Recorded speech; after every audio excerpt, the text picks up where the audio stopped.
ચિતાના ચોત્રે સ્વજનોનો સમાગમ. અઘટિતને જે સુઘટિત બનાવી દે અને સુઘટિત જણાતું હોય એને જે વિઘટિત કરી નાખે એનું જ નામ વિધિ. વિધિ એટલે ભાગ્ય, નસીબ.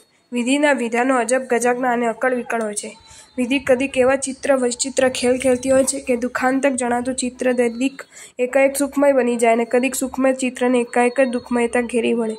કોણે એવું કલ્પ્યું હતું કે વત્સરાજ ઉદયના જીવનમાં વાસવદત્તાનો વિયોગ થશે? આ વિયોગમાં પણ મંત્રી યોગેન્દ્ર શુભાશયથી પ્રવર્તિત થશે અને એમની રહસ્યભરી રમત એવી કટોકટીની સર્જક બની રહેશે કે જેથી ખુદ પોતાનો, વત્સરાજનો અને વાસુદેવના પ્રાણ પણ જોખમમાં મુકાઈ જાય. આ બધા જ મગજમાં ન ઉતરે એવી સંભાવનાઓ હતી, છતાં એક નગ્ન સત્ય રૂપે નજર સમક્ષ પ્રત્યક્ષ થઈ રહી હતી. જોકે આડી રાત એની શી વાત? આ કહેવત આશ્વાસન રૂપ જરૂર હતી, છતાં અત્યારે તો આ બધી સંભાવનાઓ સત્ય બનવા જ જાણે દોડી રહ્યો એમ જણાતું હતું. હા, એક વાત ચોક્કસ હતી કે જો વસંતકા અને કાંચનમાલાનો ક્યાંકથી ભેટો થઈ જાય તો બાગડેલી બાજી પલટાઈ જાય. એ શક્ય હતું કેમ કે વત્સરાજ અને વાસવદત્તાની વચ્ચે જે પડદો હતો એને હટાવી શકવા તો આ બે જ સમર્થ હતા અને હજારો હતાશાઓને હટાવી હડસેલીને એક આશાકિરણ પ્રકાશી ઉઠ્યું. વત્સરાજ પણ ગૌમુખ યક્ષે અધિષ્ઠિત એ ગિરિ તરફ ચાલી નીકળ્યા હતા. બીજી તરફ વાસવદત્તાએ પણ આ જ ગિરિ તરફ પ્રયાણ આરંભ્યું હતું.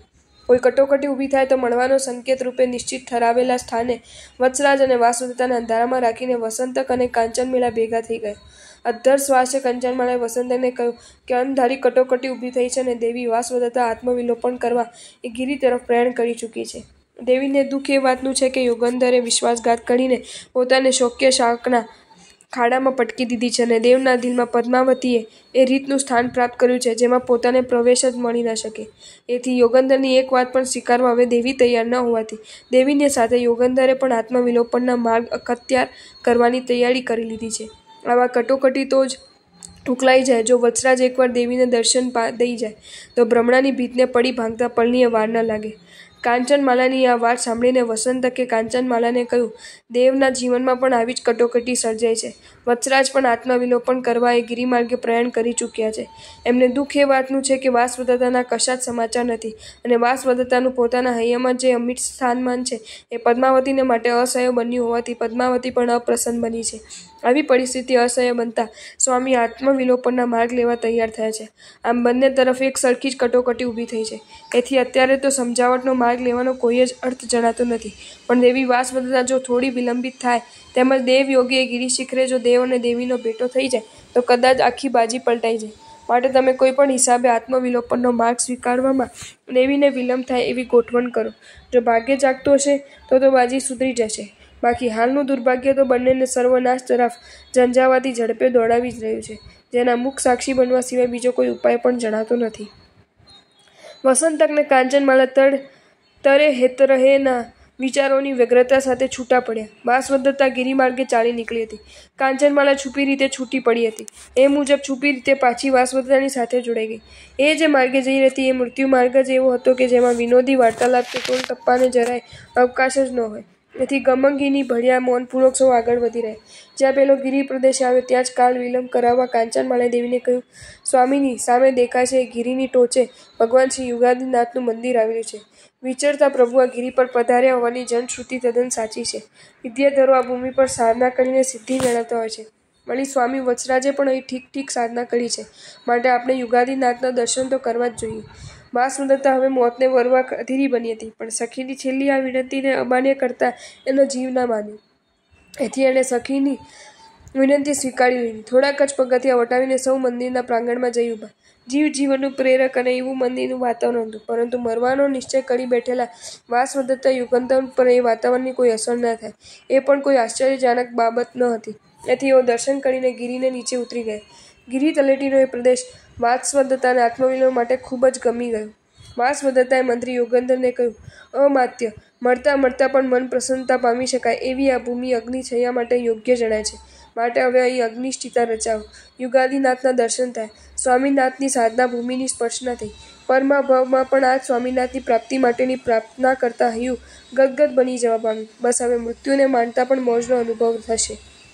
યોગેન્દ્રે સમજાવવાનો છેવટનો એક પ્રયાસ કરી જોયો, પણ એમાં સફળતા સાંપડવી જ્યારે અશક્ય જણાઈ ત્યારે એમણે ચિતા રચવાની તૈયારી કરાવી. કાંચનમાલા સમય લાંબાવવા ઘણું ઈચ્છતી હતી, પણ હવે કોઈ એવું કારણ જડતું નહોતું કે જેણે આગળ કરીને વિલંબ કરાવી શકે. એને થયું કે માણસ તો માત્ર મહેનત કરવાનો અને મનોરથો સેવવાનો જ અધિકારી છે. ફળશ્રુતિ તો પ્રારબ્ધાધીન જ ગણાય. વત્સરાજ ઉદયન વહેલી તકે ગિરિભૂમિ પર પહોંચે એવો વસંતકનો મનોરથ સફળ ન થયો.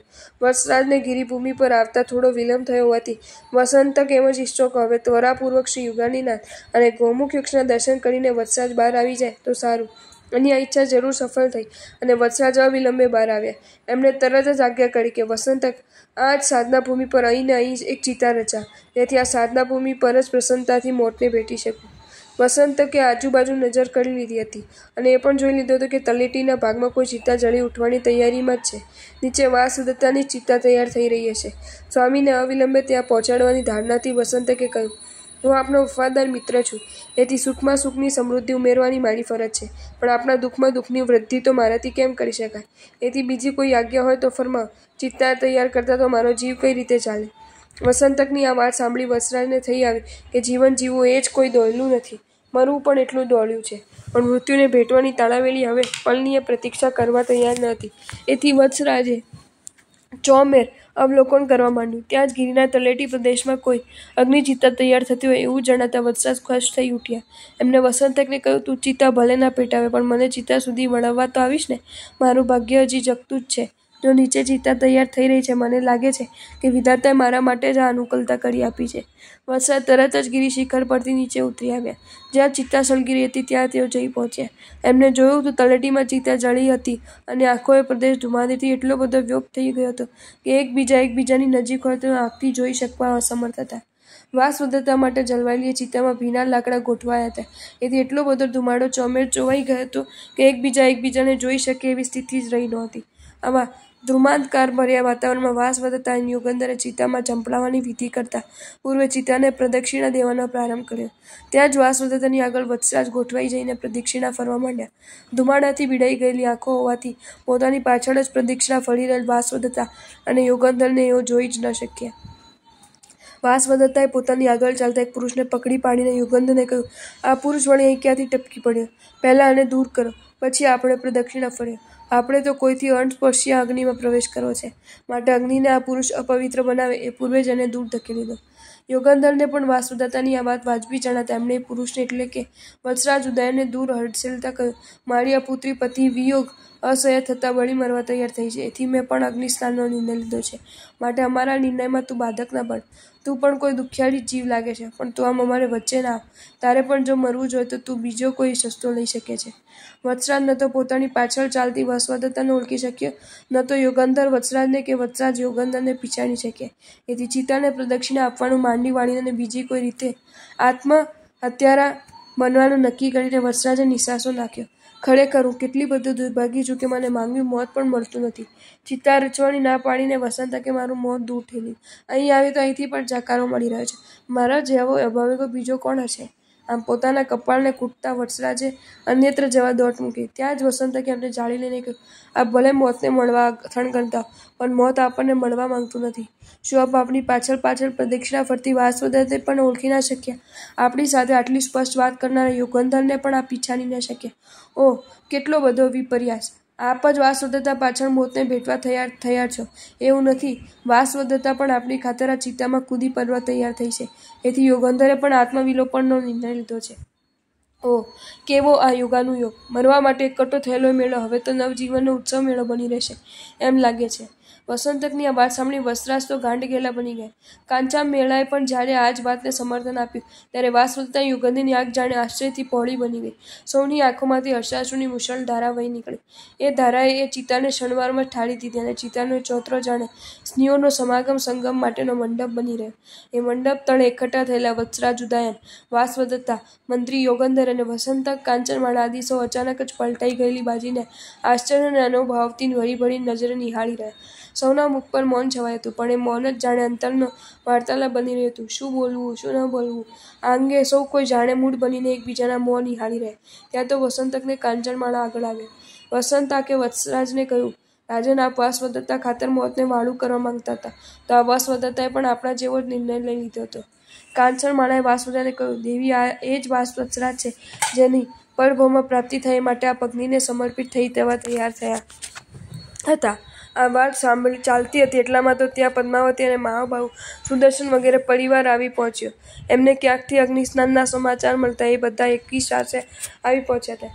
એમને જોઈને વળે આનંદ અનેક ગણો વૃદ્ધિ પામ્યો. ચંપકમાળા પણ ત્યાં આવી ચૂકી હતી. એને પદ્માવતીને કહ્યું કે આ વસવદત્તાને અહીં આ રીતે જોઈને આપણી આંખમાં આશ્ચર્ય સમાતું નથી. માટે રહસ્યનો પડદો દૂર કરીને મારે આની ઓળખાણ આપવી હોય તો મારે કહેવું જોઈએ કે જે વીર પ્રસૂતાને આપે સખી તરીકે સહારો આપ્યો તો એ વીર પ્રસૂતો વાસવદત્તાનું જ રૂપાંતર હતું. આ રહસ્ય સ્ફોટ થતાં તો પદ્માવતીના આનંદનો પાર જ ન રહ્યો. એ વાસવદત્તાને એવી રીતે ભેટી પડી કે વાસવદત્તા પણ પદ્માવતીની શોક્યાની સગી બહેન અને સ્નેહાળ સખી જેવું સ્વરૂપ નિહાળી રહી. આંખ આગળ છવાઈ ગયેલા ભ્રમણાના જાળા આમ એક પછી એક છેદાવા લાગ્યા.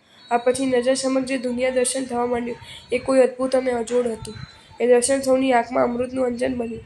એથી અરસપરસ સૌ પોતપોતાની જ ભૂલને કબૂલતા હાર્દિક ક્ષમાયાચના કરી રહ્યા અને જાણે સૌ પોતપોતાનો નવો જન્મ થયો હોય એવી ખુશાલીમાં ખોવાઈ ગયા. અધૂરામાં પૂરું કૌશાંબી વિજયની વધામણી આપવી નીકળી ચૂકેલા સેનાપતિ પણ ભાગ્ય જોગે ત્યાં આવી પહોંચ્યા અને એમને વિજયની વધામણી સાથે વત્સરાજને કૌશાંબીમાં પધરામણી કરવા વિનવ્યું. આમ ક્ષણ પૂર્વે જ્યાં મોતનો એતાર ફેલાયો હતો ત્યાં ક્ષણ પછી નવજીવનનો ઉલ્લાસ નૃત્ય કરી રહ્યો. આવા વાતાવરણ વચ્ચે વત્સરાજ ઉદયને કૌશાંબી તરફ પ્રયાણ આદર્યું અને ચિત્તાના ચોતરે એકાએક અને અંધાર્યા જ એકઠા થયેલા એ 100 જણોનો સમાગમ મેળો પણ મહાલ તો એ પ્રયાણમાં જોડાયો. ચિત્તાનો જે ચોતરે સ્વજનોનો સંગમ રચાયો હતો એ ભૂમિથી કૌશાંબી કંઈ નજીક ન હતું. એથી કૌશાંબી પહોંચતા અઠવાડિયું તો સહેજે થઈ જાય, પરંતુ સ્નેહભાવનો એવો મેળો રચાયો હતો અને સ્વપ્નએ જે સંભવિત નહોતું એ બધું એ રીતે અંધાર્યું જ સંભવિત બની ગયું હતું કે જેનો આનંદ અને જેનું આશ્ચર્ય કોઈના હૈયામાં સમાતું નહોતું. એથી દીર્ઘ પદ પણ વાર્તાલાપ અને અરસપરસની વિતક કથા દ્વારા ખૂબ જ જલ્દી ખૂટી ગયો હોય એમ સૌને જણાવ્યું. વધુમાં કૌશાંબી અત્યંત ઝડપથી આવી ગયું હોય એવું આશ્ચર્ય પણ સૌએ અનુભવ્યું. કૌશાંબીમાં એ દાડે આખો વત્સ દેશ જાણે અવતરિત થયો હોય એવી ભારે ભીડ વચ્ચે વત્સરાજ ઉદયનના પરિવારે નગર પ્રવેશ કર્યો. સુની સુનાઈ ઘણી વાતો કૌશાંબીએ સાંભળી હતી. એથી પ્રવેશ પછીનો બીજો દિવસે આખી નગરી રાજવીના મુખે જ એમની વિતક સાંભળવા એકઠી થઈ અને રાજવીએ એક ભવમાં અનેક ભવના અનુભવોથી ભરપૂર એ વાતક જ્યારે કહી સંભળાવી ત્યારે પ્રજાએ હર્ષશોકની જે લાગણીઓ અનુભવી એ તો અદ્ભુત બની જવા પામી. સુખમય સંસાર અને પાછો ખળબળ નાદે વહેવા લાગ્યો. વત્સરાજ ઉદયને જેની કોઈ કલ્પના કરી નહોતી એવી સુખમય સૃષ્ટિ એમને ચરણે આલોટવા માંડી. આમ છતાં જીવનના છેલ્લા દિવસોમાં સંસારનું જે નગ્ન સ્વરૂપ નજરો નજર જોવા મળ્યું હતું એથી ધર્મવાસી જ બની ચૂકેલા વત્સરાજ હવે એ સુખોમાં લીન બની જઈને દુઃખોને આમંત્રણ આપવા માંગતા ન હતા. એથી સુખ સમૃદ્ધિનું પ્રમાણ જેમ જેમ વૃદ્ધિગત જમતું ચાલ્યું એમ એમ એમની ધર્મની વૃત્તિ પ્રવૃત્તિ વધુ ને વધુ માત્રામાં વૃદ્ધિગત બનતી ચાલી અને કર્મના જ નહીં ધર્મના ક્ષેત્રે સાર્વભૌમ સમ્રાટ તરીકે વત્સરાજ વિખ્યાત થતા ગયા. પુણ્ય જ્યારે જાગ્રત થાય છે અને ભાગ્ય જ્યારે પ્રકાશી ઉઠે છે ત્યારે વાતાવરણ કેવું પલટાઈ જાય છે એનો સાક્ષાત્કાર વત્સરાજ નગ્નને પગલે અનુભવી રહ્યા. વાસવદત્તા પદ્માવતી જાણે સગી બહેનો જ ન હોય એવો હેતપ્રીત સાથે હળીમળીને રહેવા દ્વારા વત્સરાજને કોઈ અનેરા આત્મતોષનો અનુભવ કરાવી રહી. વાસવદત્તાના બંધુઓ ગોપાળ અને પાલ સહિત રાજવી ચટપટીઓ તરફથી પૂરતો સંતોષ વત્સરાજ અનુભવી રહ્યા. પદ્માવતીના પિતા મહાબહુ અને એમના પુત્રો સુદર્શન આ બધું તો વત્સરાજનું નામ પડતા જ અડધા અડધા થઈ જતા ગૌરવ અનુભવી રહ્યા. આમ સુખની વસંત ખીલી ઉઠી. મહિનાઓ પર મહિનાઓ અને વર્ષો પર વર્ષો વીતવા માંડ્યા. આ સમયગાળામાં સુખ જાણે સર્વતો સમૃદ્ધ બની રહ્યું અને દુઃખ જાણે દેશવટો પામી ગયું હોય એમ વત્સરાજ સમક્ષ જૂની ઓળખાણ તાજી કરાવવા ફરકી જવાનું એ ચાહ વિસરી ગયું. વત્સરાજને કદીક એકાંત મળી જતો તો ત્યાં વિતારેલા જીવનની સ્મૃતિઓ તાજી બનાવીને એમ ઘેરી વળતી. એ ઘેરાવ દરમિયાન ધર્મ કર્મનો પ્રભાવ વધુ પ્રમાણમાં વત્સરાજ વિચારી શકતા. જીવનમાં આવો સ્મૃતિ ઘેરાવ અનેકવાર થવા પામ્યો, પણ એમાં એકવાર તો મહાસતી મૃગાવતી એવી રીતે સ્મરણ પટે ઉપસી આવે કે એક બાળક માની યાદમાં ઝૂરે એમ વત્સરાજ માતા સાધ્વીના દર્શન માટે ઝૂરી રહ્યા. એમને એ વખતે એવો વિચાર આવ્યો કે મારા જેવા કૃતજ્ઞ બીજો કોણ હશે. અગ્નિકાંડની આપત્તિ આવી ત્યારે મેં માતાના દર્શન જવા જ પ્રયાણ કર્યું. એ પ્રયાણ દરમિયાન હું અધવચ્ચેથી પાછો ફર્યો. આ પૂછી આજ સુધી મેં માતાને યાદ પણ નહીં કરી. ખરેખર મારા જેવો કૃતજ્ઞ આ દુનિયામાં બીજો કોઈ હશે ખરો? ઓહ, એમનો મારી પર કેટલો બધો ઉપકાર છે. એમના સ્મરણ માત્રથી મારા સાથે ઘેરાયેલા વિપત્તિના વાદળ વરસ્યા વિના જ વિખરાઈ જવા પામ્યા અને હું કેવો અગુણી કે એમને વંદન કરવાનો સંકલ્પ સાથે નીકળ્યો, પણ ગરજ સરી એટલે વેદ વેરી કહેવતને સાચી પાડવા જ વંદનના લાભ લીધા વિના હું પાછો ફરી ગયો. વત્સરાજને માતૃસ્મૃતિ એવી રીતે ઘેરી વળી કે એમને ત્યાં ને ત્યાં જ સંકલ્પ કર્યો, હું વહેલી તકે માતા સાધ્વી મૃગાવતીના દર્શન કરીને જઈશ અને માટે કાલે જ ભગવાન મહાવીર દેવના વિચરણ ક્ષેત્રની ભાળ મેળવવા મથીશ.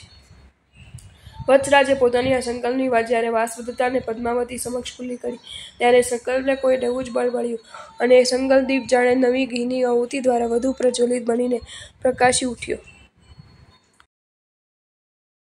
જો તમને આ વિડીયો ગમ્યો હોય તો આ વિડીયોને લાઇક કરો અને શેર કરો અને આવા જ નવા વિડીયો જોવા માટે જૈન ફેક્ટ્સ એન્ડ સ્ટોરીઝની ચેનલને સબસ્ક્રાઈબ કરો. ધન્યવાદ.